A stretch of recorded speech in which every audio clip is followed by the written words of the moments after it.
So now if this riding thing doesn't work out for you, obviously you have a future in the fast food business. Yeah, from yesterday, me, myself, Tyler Gaffleon, and Joel Rosario, we went out to Raising Cane's for a little promotional deal, and we filmed a little commercial out there on Bardstown Road for Raising Cane's. It was fun. I told that to Tyler when we were doing it. I said, well, at least we're working on our second profession now. Being a jockey, our options are limited, so we can always go back to. Looks like we got a job at Raising Cane's when we need it.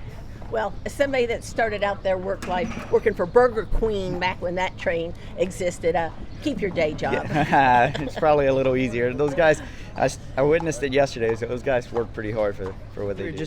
Kenny just wanted me to get on her this morning and kind of go for a routine gallop because he wanted to send her and Mystik Dan out at the same time, and we galloped her around there and then took her over to the gate and stood her for her race for Friday. What's she like being on? And tell us. She's just, she's a little aggressive in the mornings, but that's just her. She's competitive in nature, but she's a really, really talented filly. She's fast, and the nice thing about her is she puts you in the race, but at the same time when you get your spot, she'll turn off and settle and listen to you.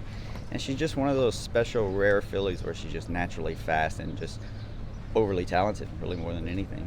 And the Oaks looks like a fantastic race. Oaks looks loaded. There's a lot of really good fillies in there, but we're going in there thinking we have a really good one ourselves. So we're excited for her. She drew the 5 hole, so that's a good post for her, and we'll just kind of let her run into the first turn and try not to get knocked around too much, and let her just find her spot and her rhythm and ride the race from there.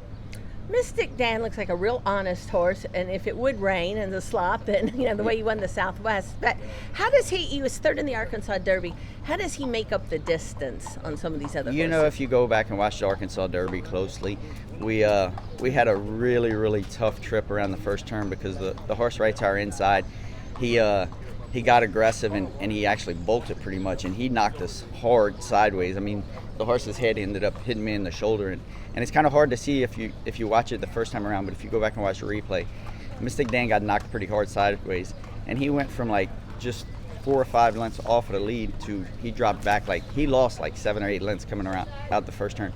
And then from there we were just forced to kind of let him find his rhythm again, and the encouraging thing about him in the Arkansas Derby was after what happened around the first turn, he had every right to give up and not show up, but he gutted it out, and he ran on to pick up third. He got by that horse late to end up to be third. So you have to be proud of the performance he put in with the overall trip we ended up experiencing.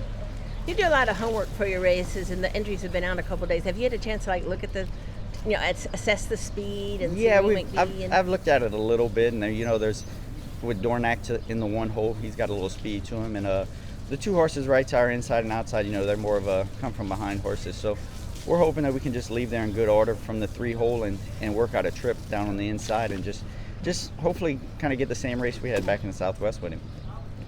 And this will be your 5th mount in the Derby. And you've been riding here, I don't know, how many years have you been riding here in Kentucky? This will be, I came here Derby week of 2004, so this is our 20th year here at Churchill. But it shows how hard it is to come up, because you're always among the leaders here at Churchill Downs, how hard it is to come up with Derby horses are hard to come by, because there's been a few years where it looked like we had some really good chances. We had Art Collector the 1 year, and a couple days before entries, he came up with a foot, so he didn't make the race. And then the very next year, we had the Lexington winner in King Fury going into the race on the right way. And then the morning, 2 days before the race, he came up really, really sick and ended up back in the clinic for a few days. So he had to be scratched, and it's one of those deals where you work really hard at getting these 3-year-olds, but you still have to get them in the gate. Yeah, but when you think about some of the recent winners, Mage, obviously a very nice horse, but he was second in the Florida Derby, and then of course Rich Strike that was 80-1 and stuff. Does that make you think that just get the trip? If you got a horse that will get the distance? Yeah, I believe just the magic of winning the Kentucky Derby is just having the right horse on the right day. You see horses like you said, Rich Strike and Mind That Bird, for example. Those horses, they were right on Derby Day, and that's what we're hoping for, that we have Mystik Dan right for Derby Day, and this is our year. We'll see how it goes.